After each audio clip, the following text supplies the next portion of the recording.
Alright, what's before you is the Walther P22. This is a 22 long rifle pistol. This is made by Walther in Germany and imported into the United States by Smith & Wesson and Walther America. It was introduced in 2001 and continues on to be produced to this day. This one is actually produced in 2005, and you can tell that when you purchase them. There's a little alpha code here. There's the AF. That is a code that indicates the year produced, and so AF is actually is the 2005 model. So this is the 5th year of its production, and so it's a little later production year. I bought this one actually for my wife for a Valentine's Day gift, and bought this a couple weeks ago. I got it used. It was in really good shape, and I got it for a real excellent price, and so I picked it up for my wife. And I took it out last week and put about 400 rounds through it, and so I'm going to roll in probably. I don't know how I'm going to sequence this video, but I don't know if I'm going to have the shooting portion put into this video or if I'm going to make it a second part. But anyway, put about 400 rounds through it, and this is going to kind of be a slash dash review for tabletop because I'm actually getting ready to sell it. So I have a guy that wants to give me a really good price for it, and so I'm actually going to get rid of it. But I want to be completely honest in this review, and so the reason why I'm selling this particular pistol is because I don't feel that that it's reliable enough for me, and I'm just a little bit disappointed on how it functioned. So anyway, but that being said, let's go ahead and look at the entire gun so I can explain myself, and by the end, hopefully, you'll have a better idea as to what I mean with it. So just a couple specs on the gun here. First off, like I said, they were produced in 2001 to current, and imported by Smith & Wesson. They this model right here has the 5-inch barrel. Okay, so it has what's called the stabilizer on the end, and the stabilizer clamps onto the barrel via these two nuts, and then there's a nut right here at the very top that that kind of screws into a divot into the barrel sheath, and that's what holds the barrel in place. This particular gun, when I bought it, came with a 3.4-inch barrel as well. So I can take this stabilizer off and put the 3-inch barrel in, and it'll be that size of a gun. That'll be the size of the gun. So I got this with the separate barrel. Let me see if I can shine that in there so you can see. And then it comes with a sheath. So the sheath, actually, this is the barrel itself. Okay, and there's a little nut that screws on the end that holds the barrel in. I'm not going to break this pistol down for this this video, partly because it is a pain in the behind to break this down with this stabilizer on it, because you have to take these 3 screws out, and then you have to kind of work it off of the barrel nut on the end, and then you have to take it all apart. So I'm just not going to do a breakdown of the gun. If it's in the 3.4-inch configuration without the stabilizer, it's really easy to take down. You just lock the slide back. You pull this pin or this switch down, and then you just lift the back of the slide off, and so it's really easy. Actually, Mr. 45 Bullet, check out his channel. He's got a breakdown video of it, and there's other breakdown videos of it too. So I'm just not going to go into it in this review. But the barrel length on this is 5 inches, and then there's the other barrel. The short version is 3.4-inch barrel. It's a single action, double action, which is kind of nice for that double strike capability, especially with 22 long rifle. The poundage on the trigger, the single action trigger pull is actually 4.85 pounds, and it actually feels really crisp. I'll go ahead and let me show you that it is unloaded. You have to have the magazine in order to fire, so I'll lock it back. It is safety checked. So It is actually quite a crisp trigger. There's a little bit of a take up with the single action. Takes it up just a tiny bit and then releases, nice and crisp. The double action trigger pull is 12 pounds, 12.35 pounds. And what's interesting about the double action trigger pull on this is that as you pull it, it's really easy, and then it gets a bit firmer towards the end. And so that makes it actually real easy to stage this trigger. So it's real easy, and then it just hits this wall where it just kind of gets a little heavier, and then it's heavier towards the end, and that makes it nice to I actually like that feature because it helps you stage that trigger a bit and helps you be a little bit more accurate with the double action. So these are 10-round magazines. This one doesn't have the extension. Let me show you the difference between the two. This one has the finger extension on it. This one does not. It doesn't really matter too much to me. I do have kind of smaller hands, so this gun fits pretty good with me, but I did have some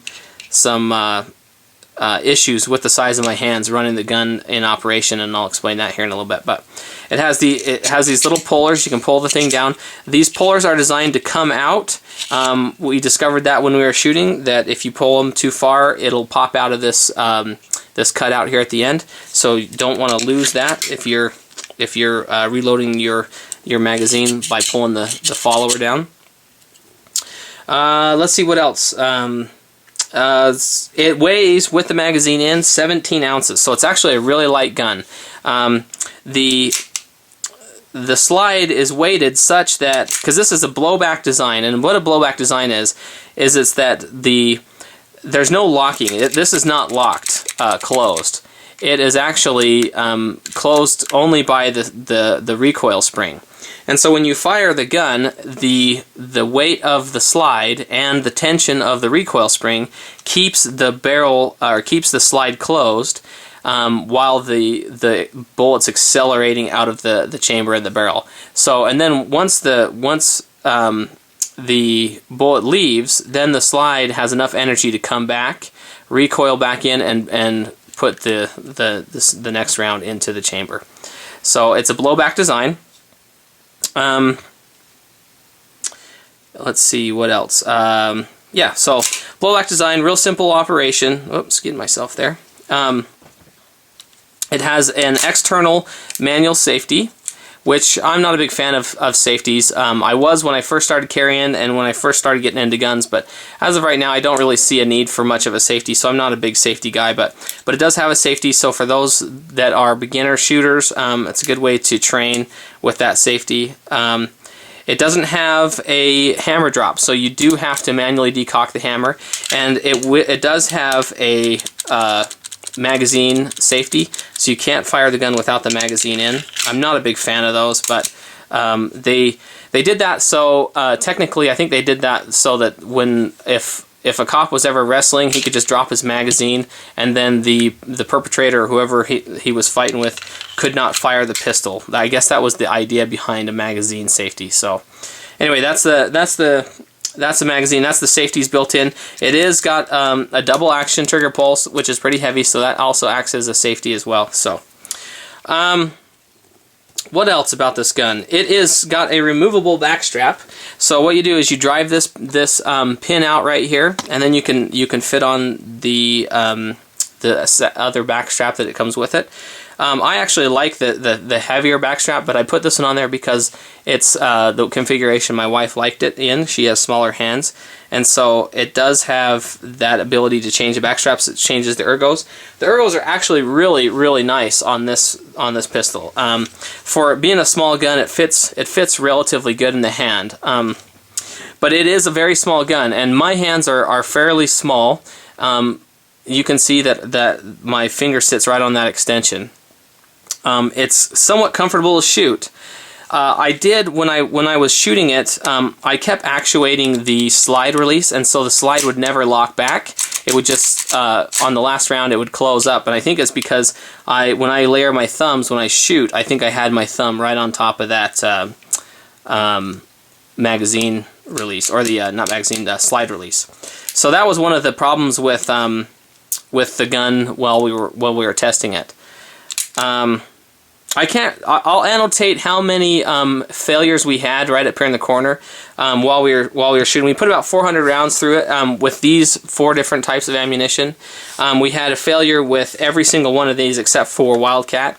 We didn't put as many Wildcats through it though. We only put maybe a box of 50 of the Wildcats through. We put 100 rounds of CCI mini mags, probably 150 rounds of Remington golden bullets, and then probably 200 rounds of the value pack on the Federal Champion. So we had failures with everything except for Wildcat, but even the high impulse CCI mini mags we did have some failures with.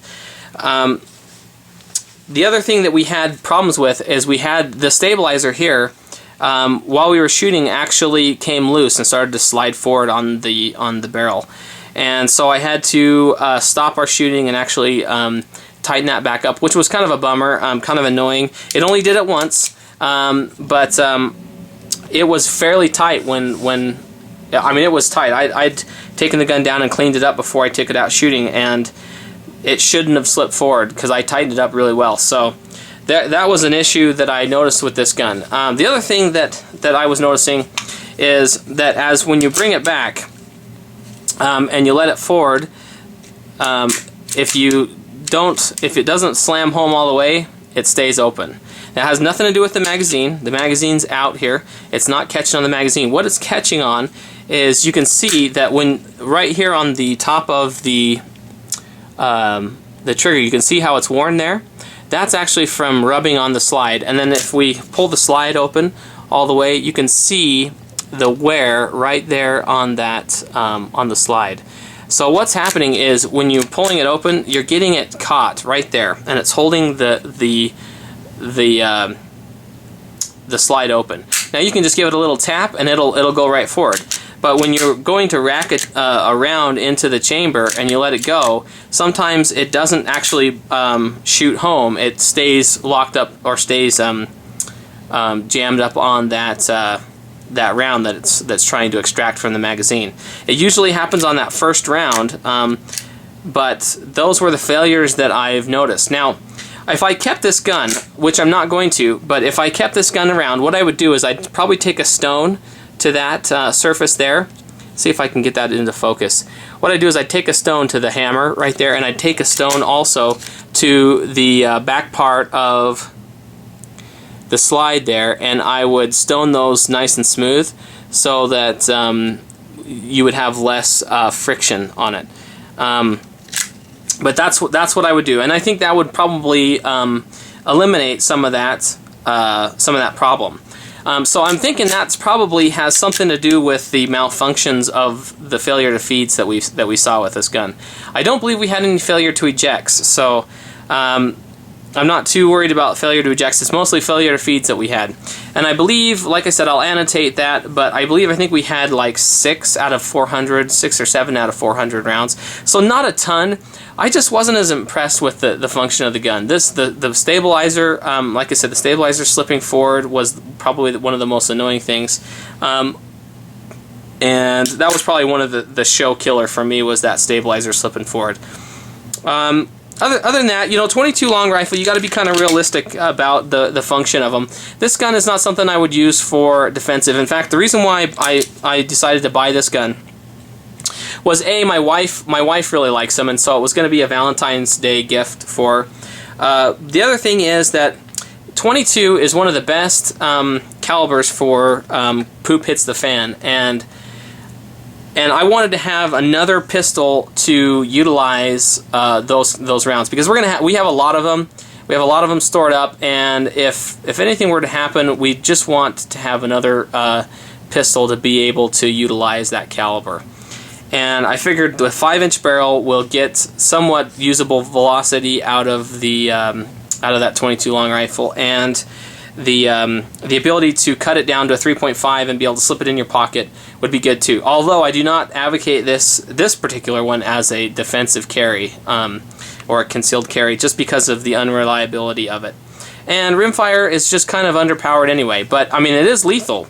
Don't get me wrong, 22 is absolutely lethal. It just doesn't have quite the punch stopping power. I'm going to probably do a video on that in the future. Calibers and different one-shot stop type statistics and stuff. But anyway, I don't, like I said, this is going to be kind of just a slash dash review of it. It's kind of a nice little pistol. I mean, it has the adjustable sights on the back here. They're adjustable there. It does have replaceable front sights, which are plastic. They're kind of not held in too good, so I'm not very impressed with the front sight. You see the little number 3 on the front here of it. That just means that's the middle of the road size, height wise, of the blade on the front.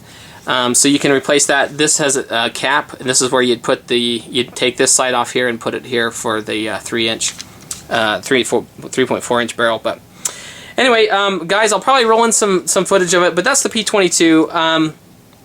I just wasn't impressed with it as I thought I would be.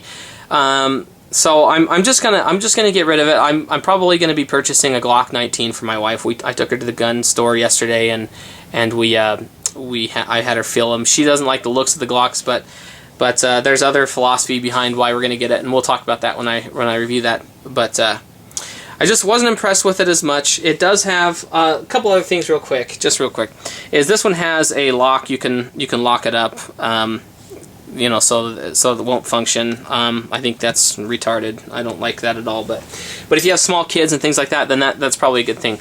If you're not going to be storing it in a safe and whatnot. So there's reasons for that, and I appreciate those. But so anyway, I'll roll in some of the shooting footage, and probably I don't want to really dissuade people from getting this gun.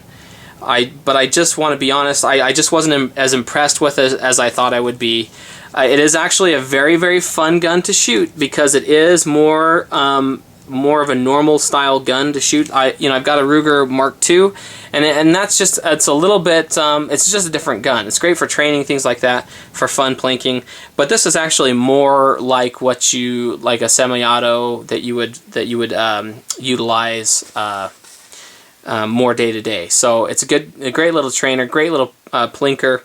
But that's the category I'd lump this into, would be plinker / trainer gun. Other than that, I wouldn't advocate it as a concealed carry pistol, just because of the unreliability.